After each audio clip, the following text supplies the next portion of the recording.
நண்பர்களே, demon king மனுவோட next episode தான் பார்க்க போகிறோம். போன எபிசோடு பார்த்துட்டு இந்த எபிசோடு வந்தீங்கன்னா உங்களுக்கு இந்த வீடியோ பிடிச்சிருக்குன்னு நினைக்கிறேன். வாங்க நண்பர்களே, இதோட இந்த மான்வா ஆன்கோயிங்கில் போயிட்டு இருக்க சாப்டரையும் போட்டாச்சு. அடுத்த சாப்டர் ரிலீஸ் பண்ணால் கண்டிப்பாக அடுத்த சாப்டர் நான் அப்டேட் பண்ணுறேன்.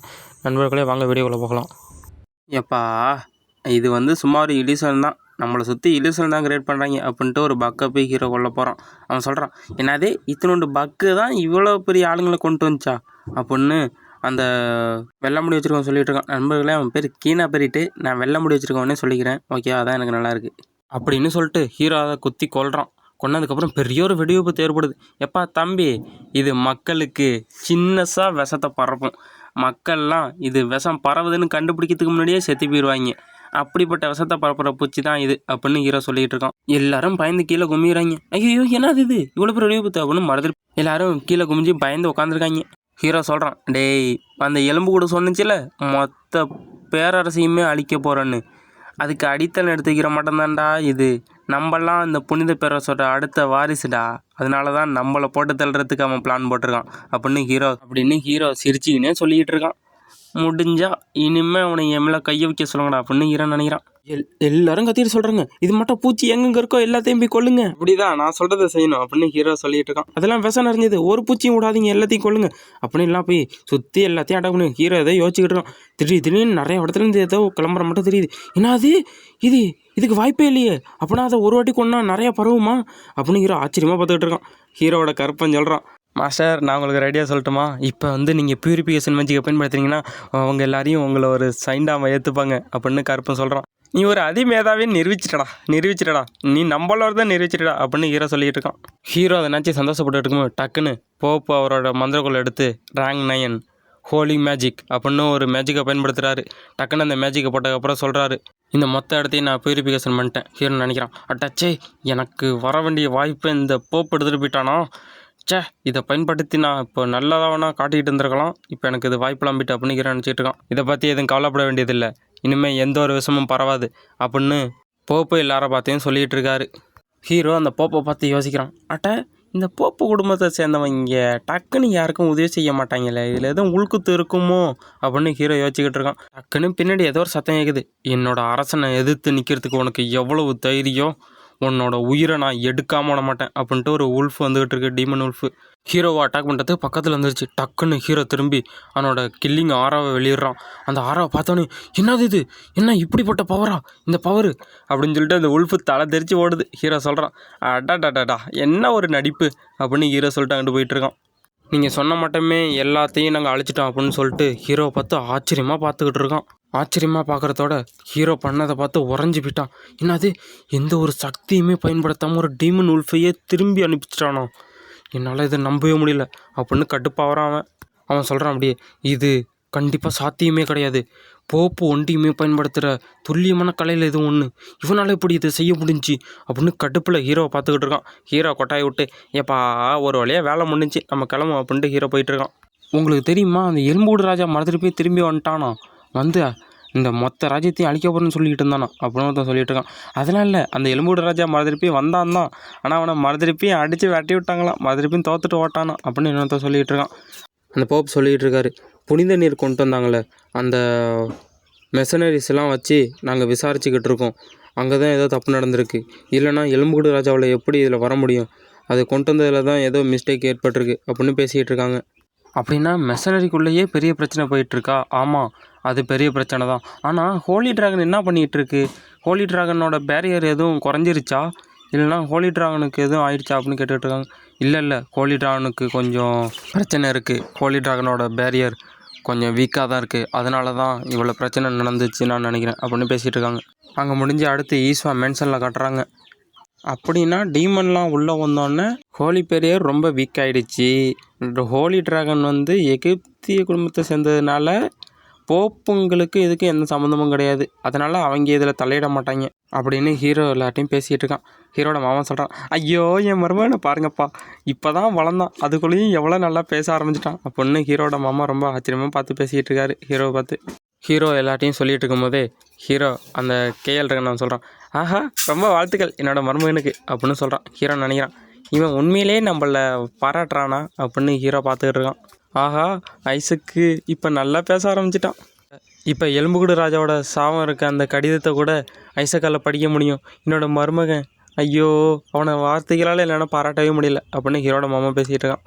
அது ஒரு முட்டாள்தனம் அப்படின்ட்டு ஹீரோவோட தாத்தா தான் வராரு. நான் ஐசக் எங்களை கொஞ்சம் நேரம் தனியாக விட முடியுமா? சரி நான் அந்த கிளம்புறேன் அப்படின்ட்டு ஹீரோ அங்கேருந்து போகிறான். ஹீரோ அங்கேருந்து போனதுக்கப்புறம் பேட்ரியாக்கு ஒரு பேரியர் போட ஆரம்பிக்கிறாரு. லெவல் 3 சவுண்ட் ப்ரூஃபிங் பேரியர் அப்படின்ட்டு ஒரு பேரியரை போட ஆரம்பிக்கிறாரு. ஹீரோட மாமா கேட்குறாரு, எதனால் இப்போ ஒரு பேரியர் இங்கே போடுறீங்க? ஆமாம், என்னோடய அலுவலகத்திலே என்னால் நம்ப முடியலை, அதனால தான் நான் பேரியர்லாம் போடுறேன். இது ஒரு முக்கியமான விஷயம் அப்படின்னு ஹீரோவோட தாத்தா சொல்லிகிட்ருக்காரு. அவ்வளோ முக்கியமான விஷயமா? எப்படி? இது ஐசக்கை பற்றியது. ஐசக்கை ஒரு மோசமான கடவுள் தேர்ந்தெடுத்திருக்கான அதை பற்றியது அப்படின்ட்டு ஹீரோவோட தாத்தா சொல்லிகிட்ருக்காரு. அதாவது பேட்ரியார்க்கு தான் ஹீரோவோட தாத்தான்னு சொல்லிகிட்டு இருக்கேன். தாத்தா தான் நல்லா இருக்குது, தாத்தாவே கண்டுபிடிக்கலாம். ஓகே நண்பர்களே, ஹீரோவோட தாத்தா சொல்லிகிட்டு இருக்காரு, ஐசக் எந்த ஒரு கடவுளையுமே கொண்டு வரல, எந்த ஒரு சின்ன கடவுள் கூட வரல, அதனால தான் பெரிய பிரச்சனையாக போயிட்டுருக்கு. ஆமாம், அவன் ஒரு அரக்க கடவுளை கொண்டு வந்ததுனால தான் இவ்வளோ பெரிய பிரச்சனையா? இல்லை, இதுக்கு வேறு ஏதாவது காரணம் இருக்குது அப்படின்னு ஹீரோட மாமா சொல்லிட்டு இருக்கான். யாருமே அவருக்கு எந்த கடவுள் வந்தாங்கன்னு யாருமே பார்க்கல அப்படின்னு ஹீரோட மாமா சொல்லிட்டு இருக்கான். ஹீரோட தாத்தா சொல்கிறாரு, ஆமாம், அங்கே இருந்த போப்பும் அங்கே இருந்த பிசப்பும் ஒண்டியும் தான் என்ன சின்னம்னு அவங்க பார்த்தாங்க. அதுவும் கரெக்டு தான். இப்போ நம்ம என்ன பண்ணுறது? ஹீரோவுக்கு என்ன கடவுள் வந்தாங்கன்னு நம்மளுக்கே தெரியாது அப்படின்னு பேசிகிட்டு இருக்காங்க. ஆமாம், அது ஒரு ஈவில் கார்டாக இருந்தால் என்ன பண்ணுறதுன்னு கேஎல் கேட்குறான். ஹீரோட தாத்தா சொல்கிறான், ஆனால் அந்த போப் நம்ம ஐசக்கையே கொல்றதுக்கு முன்னாடி வந்துட்டார். இப்போ என்ன சொல்கிறீங்க? கண்டிப்பாக அது ஒரு ஈவில் கார்டாக தான் இருக்கணும். அதனால தான் ஐசக்கை கொல்றதுக்கு முன்னாடி வந்திருக்காரு அப்படின்னு எல்லாம் பேசிக்கிட்டு இருக்காங்க. அவன் சொல்கிறான், கேஎல் சொல்கிறான், நம்ம நம்பலாம். ஐசக்கு ஒரு கோல்டன் கலரில் மின்னிட்டு அதுக்கப்புறம் தானே மாறினுச்சு. ஏன் நம்ம யாருமே பார்க்கல போப்பை தவிர, நம்ம நம்புவோம். அது ஒரு நல்ல கடவுளாக தான் இருக்குன்னு நான் நினைக்கிறேன் அப்படின்னு கேஎல் சொல்லிகிட்டு இருக்கான். ஹீரோட தாத்தையை வச்சுக்கிட்டு இருக்காரு. ஆமாம், நானும் தான் பார்த்தேன், கோல்டன் கலர்லேயும் பிளட் கலர்லேயும் வந்துச்சு. கண்டிப்பாக அது கடவுளாக தான் இருக்கணும். ஆனால் ஏதோ சதி நடக்குது அப்படின்னு ஹீரோட தாத்தா யோசிச்சுக்கிட்டு இருக்காரு. இதை பற்றி நீங்கள் என்ன நினைக்கிறீங்க அப்படின்னு எல்லாத்தையும் கேட்குறாரு. நான் இப்போ உங்கள்கிட்ட ஒன்று சொல்கிறேன், அதை எல்லோரும் மறக்காமல் செய்யணும் அப்படின்னு சொல்ல ஆரம்பிக்கிறாரு. ஒருவேளை போப்புக்கு எதிராக இருக்க ஒரு கடவுளைனால அவர் கொண்டு வந்திருக்கணும்னு கேள்வி சொல்கிறான். நீங்கள் சொல்கிறது உண்மை தான், ஈசு அப்படி ஒரு கடவுளை கொண்டு வந்திருந்துருக்கலாம், ஆனால் அதுக்கு வேறு வழி இருக்கும்ல அப்படின்னு ஹீரோட மாமா சொல்லிட்டு இருக்கான். 2 பேரையும் பார்த்து ஐசக்கோட தாத்தா சொல்கிறாரு, உங்களுக்கு நம்பிக்கை இருக்குதா ஐசக்கு நல்ல கடவுளை கொண்டு வர முடியும்னு, அதுவும் பவர்ஃபுல்லான கடவுளை? எனக்கு நம்பிக்கை இருக்குது அப்படின்னு ஹீரோட மாமா சொல்கிறான். வாய்ப்பே இல்லை, எப்படி முடியும் அவனால் அப்படின்னு அந்த கேஎல் சொல்லிகிட்டு இருக்கான். கேஎல், போப் குடும்பத்துக்கிட்ட விசாரித்து ஹீரோவுக்கு என்ன கடவுள் வந்தாங்கன்னு விசாரித்து சொல்லு. என்ன அது நான் தான் விசாரிக்கணுமா? ஏன் வேறு யாரும் இல்லையா? நீ ஒண்டியும் அதை கரெக்டாக செஞ்சின்னா உன்னோட பையனுக்கு நல்ல ஒரு எக்யூப்மெண்ட்டை கொடுப்பேன் அப்படின்னு ஹீரோட தாத்தா சொல்கிறாரு. சரி, ஏதோ ஒரு எக்யூப்மெண்ட் தரீங்கிறதுனால நான் அதை ஒத்துக்கலை, நான் ஐசக்குக்காண்டி இதை ஒத்துக்கிறேன் அப்படின்னு சலிப்பாக ஒத்துக்கிறான் கேஎல். அதோட ஐசக்கு எல்லாத்தையும் கற்றுக்கிற வரையும் ஹவுஸ் அரெஸ்ட் பண்ணுவீங்க, வீட்டை விட்டு அவன் எங்கேயும் போகக்கூடாது, வீட்டில் இருந்தபடி அவனை கண்காணிங்க அப்படின்னு உத்தரவு போடுறாரு.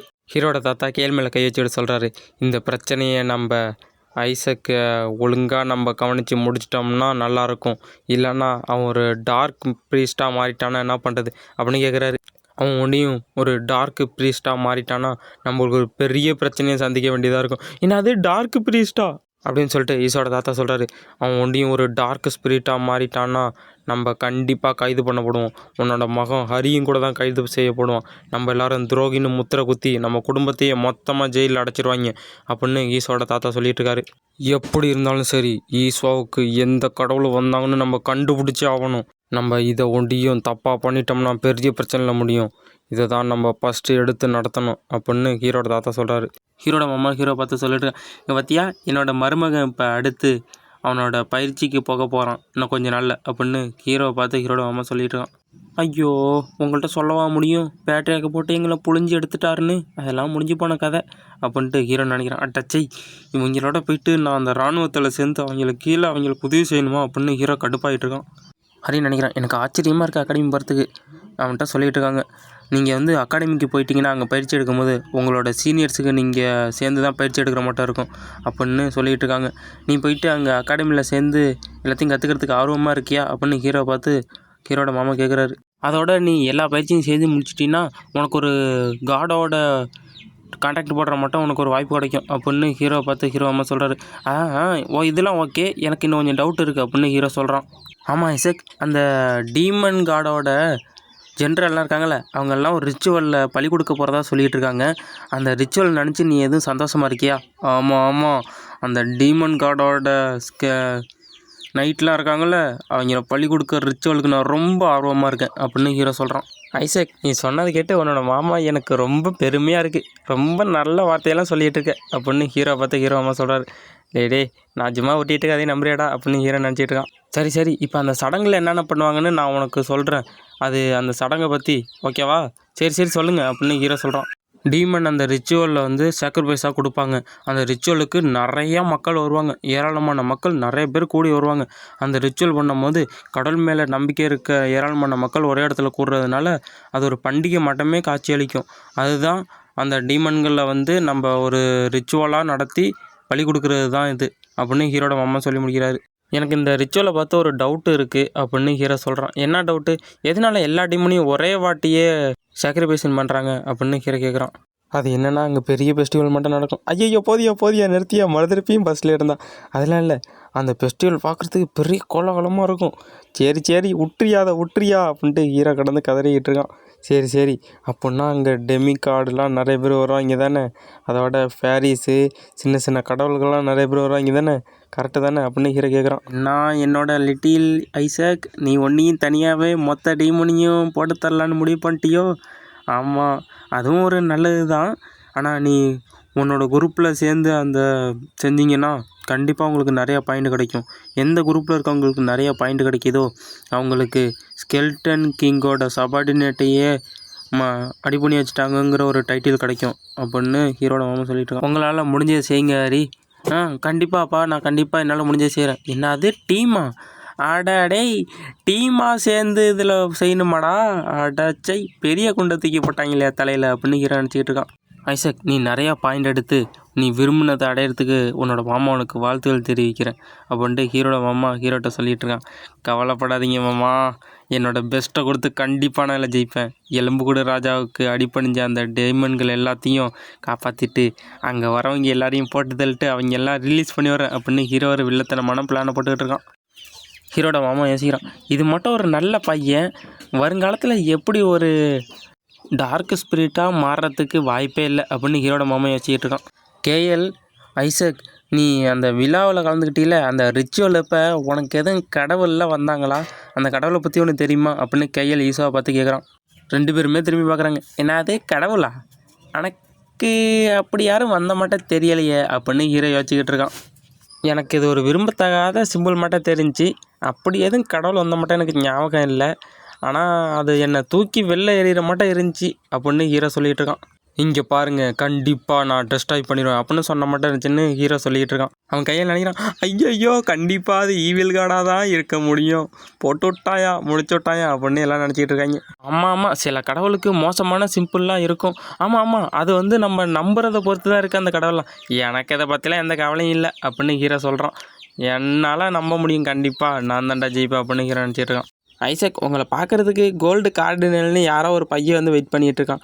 ஆமாம், அந்த முட்டாப்பை எதுக்கு இங்கே வந்திருக்கான் அப்படின்ட்டு ஹீரோ வச்சுக்கிட்டு இருக்கான். ஹீரோ அப்படி சொல்லிட்டு இருக்கும்போதே, ஐசக் ஈஸ்வா நீ இங்கே இருக்கியாடா அப்படின்னு ஒரு சதைக்குது. யாராவது கூப்பிட்றதுன்னு எல்லாம் எட்டி பார்க்குறாங்க. யாரும் இல்லை, நம்ம வெள்ளை முடிக்காரன் கீனா பிரேட்டு தான் வந்திருக்கான். ஐசக், நான் உன்கிட்ட ஒரு டீல் பேசலாம்னு இங்கே வந்திருக்கேன், நான் உள்ளே வரலாமா அப்படின்னு கேட்டு அவன் உள்ளே வந்துட்டு இருக்கான். ஹீரோட மாமா சொல்கிறான், ஐயையோ ஐசக்கை பார்க்கறதுக்கு இப்போ எதுக்கு இவன் இங்கே வந்தான் அப்படின்னு ஹீரோட மாமா நினச்சிட்டு இருக்காரு. கேஎல் சொல்லிட்டு இருக்கான், ஐயோ இப்போ என்னத்துக்கு இங்கே வந்திருக்கான்னு தெரியலையே, இப்போ என்ன பண்ண வரான்னு தெரியலையே, இப்போ நான் என்ன பண்ணுறது அப்படின்னு முடிய பிடிச்சி பிச்சுக்கிட்டு இருக்கான் கேஎல். நான் நினைக்கிறேன் கண்டிப்பாக ஒரு ஈஸ்வாவை தாக்கிறதுக்கு இங்கே வரலன்னு நினைக்கிறேன் அப்படின்னு சொல்லிட்டு இருக்காங்க. கேஎல் சொல்கிறான், அவர் ஐசக் வந்து ஒரு டார்க்கு கார்டை கொண்டு வந்திருக்கான், அதனால் போப்பு குடும்பத்துலேருந்து அட்டாக் பண்ண வரலன்னு நம்புவோம் அப்படின்னு கேஎல் சொல்லிட்டு இருக்கான். டக்குன்னு வந்து, ஐசக் நான் உன்ட்ட கொஞ்சம் பேசணும் அப்படின்னு ஹீரோட கையை பிடிக்கிறான். ஆமாம், என்னடா நடக்குது இங்கே அப்படின்னு எல்லாம் பார்த்துக்கிட்டு இருக்காங்க. இது வேறு ஏதோ ரூட்டு மட்டும் போகுது அப்படின்னு எல்லாம் பார்க்குறாங்க.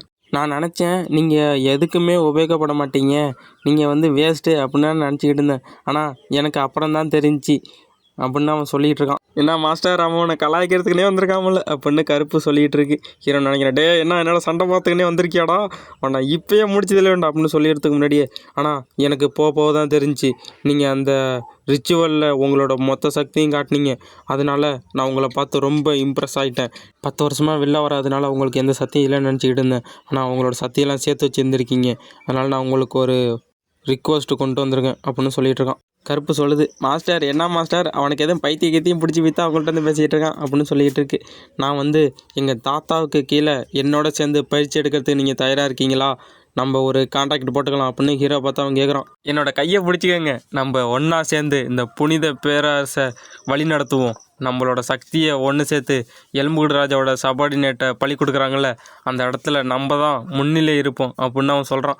என்ன அது நம்ம தான் முன்னிலையில் இருப்போம் அப்படின்னு ஹீரோ பார்த்துக்கிட்டு இருக்கான். ஏன்னா போப்பு குடும்பத்துலேருந்து மறுதிருப்பி ஒரு திட்டத்தை போட்டு வந்துட்டீங்களா அப்படின்னு ஹரி சொல்லிக்கிட்டு இருக்கான். மறுதிருப்பியும் ஒரு திட்டத்தை போட்டு ஈசாவுக்கு வேறு எதுவும் பிரச்சனை கொண்டு வர போகிறீங்க. ஹீரோ போடாங்கிட்டு உன்னோட சேர் வாங்கலாம், போடா டேய் போடா. எப்பாடா நல்ல வேலை அவனோட அவன் சேரலை அப்படின்னு ஹரி யோசிச்சுக்கிட்டு இருக்கான்.